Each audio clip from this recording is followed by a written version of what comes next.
Hi, I'm Matt Smith, the Riveredge Research and Conservation Manager, and I'm talking to you from the garage here at Riveredge.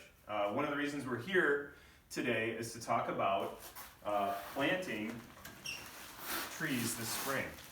These trees, we received them as a gift from the Argosy Foundation as part of their Million Trees project, and we'll actually be giving some of these trees away to our Riveredge members this month for Arbor Day.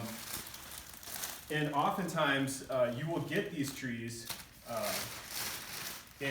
coming out of cold storage. You'll get them in a bag or a box, and it's most recommended to keep them in a dark, cool place and somewhat watered with insular material. Now, looking in this bag, you can see this.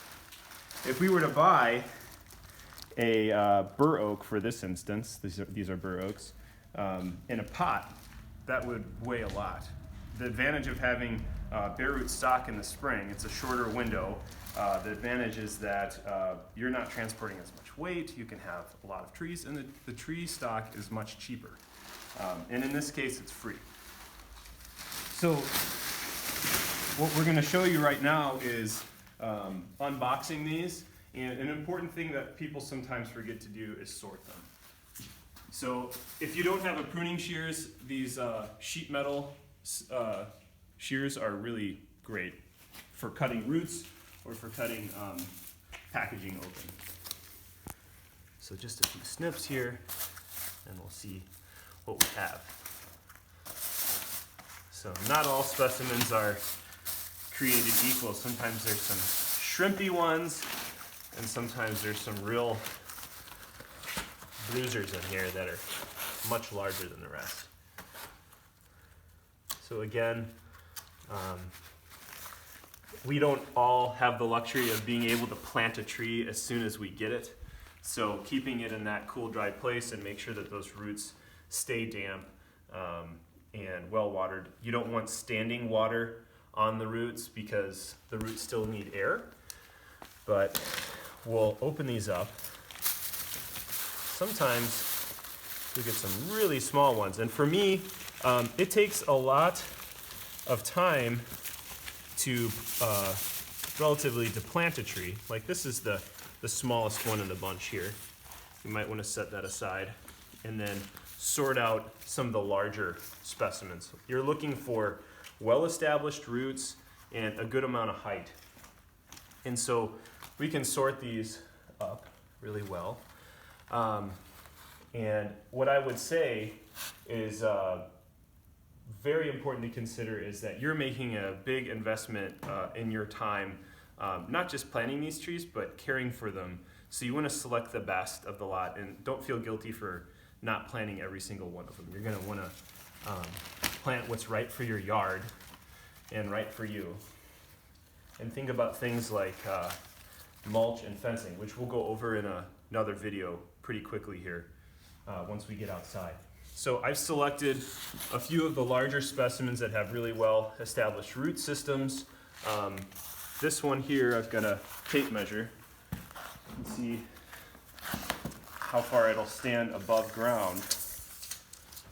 Measuring from the top of the tree down to where the root flare is, it's about a 3-foot tree. So where these roots start to come out of the tree, you want to make sure that those are in the ground. And the bark kind of slightly changes to more of a root texture, a root bark texture from here.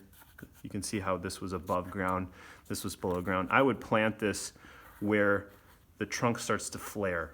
I would plant this right here and make sure it doesn't get suffocated or buried too deeply. That's a good tree. All right, let's go outside. All right, well, we're outside now. We've selected a planting location, and first we're going to do a quick review of tools and some of the reasons why we use. So everybody knows what this is. This is a spade. Specifically, it's a number 2 spade. Number 2s are at an angle. It's a little bit more comfortable to use than something that's a straight pull. You'll get a little bit more comfort with it. The other thing that is often not done is filing the shovel.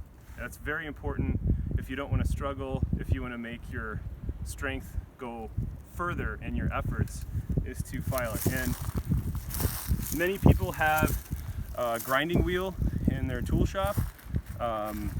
What happens with a grinding wheel is it can actually heat up the metal to the point where it makes the metal brittle. So we use hand files and go over that. It's a little bit time consuming, but it's well worth it. Getting that blade sharp. The other thing to remember is that it's sharp. You can cut yourself with it. And if you have a zealous shovel operator helping you with planting, be careful of your fingers.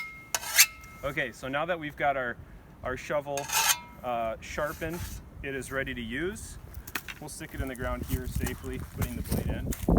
And introduce a couple other tools. We all know the hard rake. We'll be using that to get the litter out of the way of our planting area. And then a lesser known tool is the grub hoe. It's really good for getting roots out of the way and taking up that initial sod if needed. And then we use if you're planting more than one tree, sometimes you want to get a little bit more perspective, put a flag in the ground, kind of step back and be like, is this the location I want? I'll usually just put a dot on the ground, X marks the spot where I'm going to be planting that. And you can switch up the colors if you're planting more than one kind of species. That way everyone's on the same page. We also have the snips again for pruning any roots that might be damaged to make sure that those roots are going to grow properly. So what I'm first going to do is I'm going to select my tree. I'm going to get a pretty vigorous tree here. This is a nice fir oak again. I'll put it next to the tree. You notice I didn't take all of them out. They're actually in some straw. They're nice and moist. If we were to just have these trees on the ground, they would desiccate or lose too much moisture in their roots, and it would not be great. So I'm gonna go over removing that sod initially. This isn't that aggressive of a sod, but it's important to remove more grass than the immediate area around the tree. You're probably going to want to invest in a 2-foot radius around that tree that's going to be void of grass, because the first few years of establishment, this plant is going to be competing with those grass roots for resources, and also you want water getting right to that tree. So we'll mark out an initial planting circle here, and I'm just reducing the tension of the grass, so if I want to go right under here, I can peel that sod off. I'm not gonna throw it over my shoulder because there's some usable soil in there, right?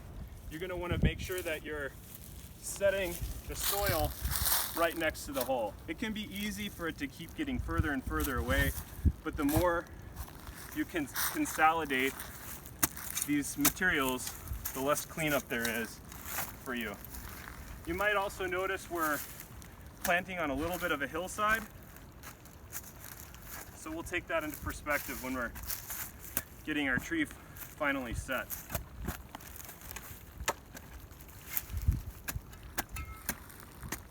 May I interject with an edit? Yes. Consolidate. Consolidate, I like that.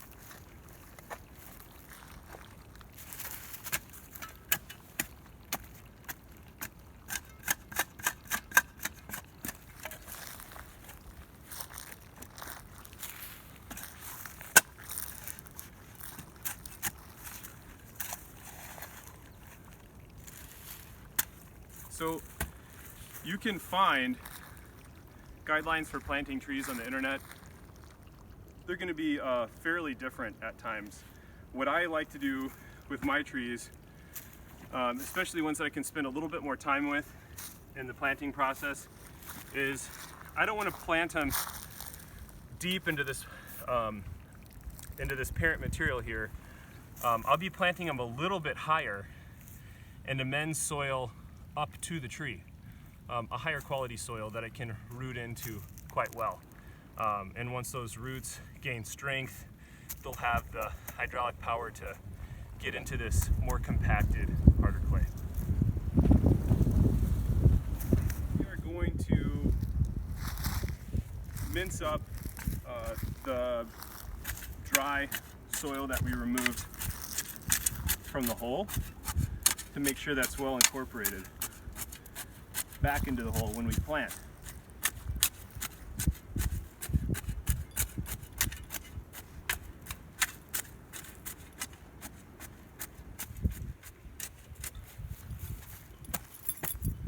So I'm also going to get a little bit of water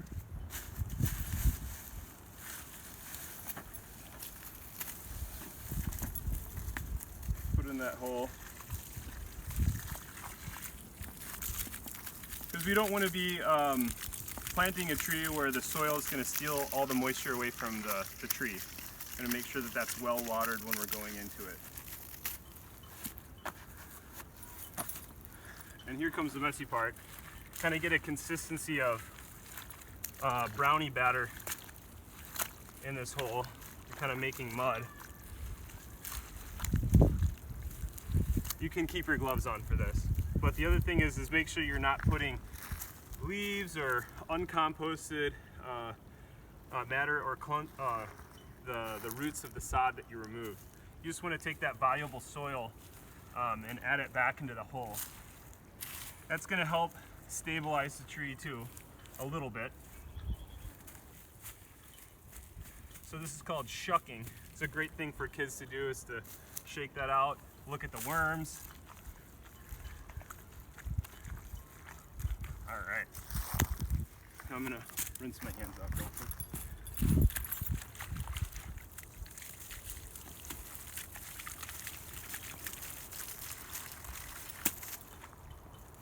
Okay, so now with this consistency, you can almost place this tree in this medium. Now, notice how this tree is growing very tight roots. Those roots will become included, potentially cause some rot. We have the opportunity to spread those roots out a little bit more. And don't be too gentle with the tree. Remember, you're the human and it's the plant. You can tell it what to do a little bit. So separating those roots. Sometimes if you bundle all the roots tight, you get what are called J roots, and the tree doesn't establish well, but letting some of these finer roots spread out as you bury it is important. I've also brought some more soil to amend this so it gets up to the right point on the tree that we want to bury all of the roots. This is a mixture of composted mulch and soil. So this kind of is a higher quality soil. There's a lot more available nutrients in it, and it holds water really well, but it also allows for aeration on that tree. This might be planted a little bit higher than I'd like, so I might amend a little bit more soil here. Probably get another bucket of this.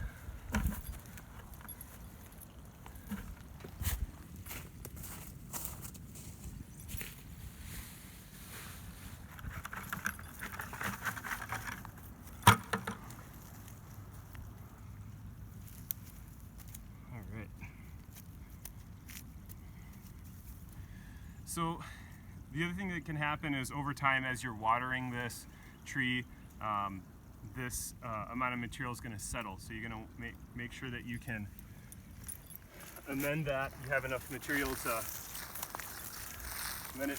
Notice I didn't do any big, hard packing movements, just some sort of soft compaction. You don't really want that too hard, because those roots need to breathe yet.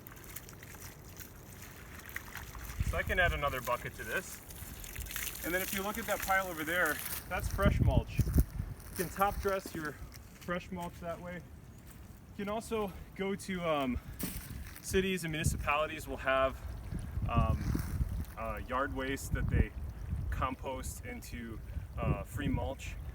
It's kind of sometimes tricky to use that because what sort of trees and plants do you bring to these waste areas? Ones that are diseased or have died for some reason. So there's a chance for some of that mulch to have some disease pathogens in it.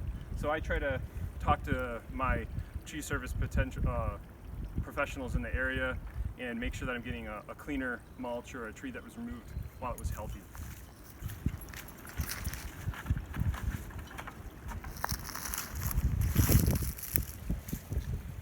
Okay, so aside from top dressing it with fresh mulch, once this plant sprouts leaves, we're going to want to make sure that those leaves don't act as a serious drag on the plant and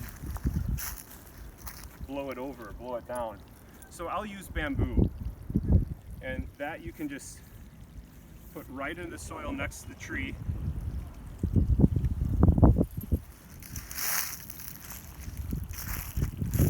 And the kind of tape I use, it's not like a regular electrical tape.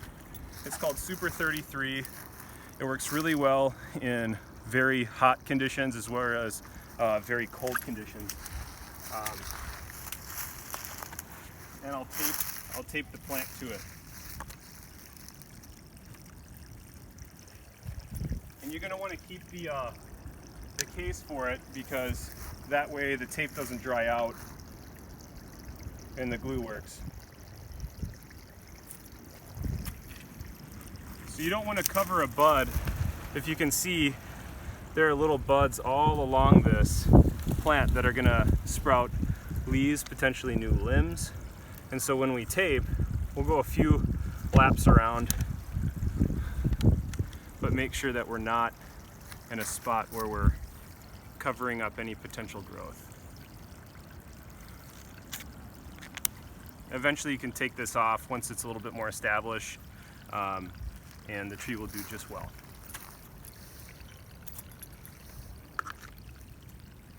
Other things to think about, don't prune this tree at this point. We're in the month of April, which we're entering a potential time, especially for oaks, where you can get oak wilt on a wound of a tree with the wind that's blowing like it is today. Those spores can be flying, and so we want to avoid this sensitive time with pruning any of those plants.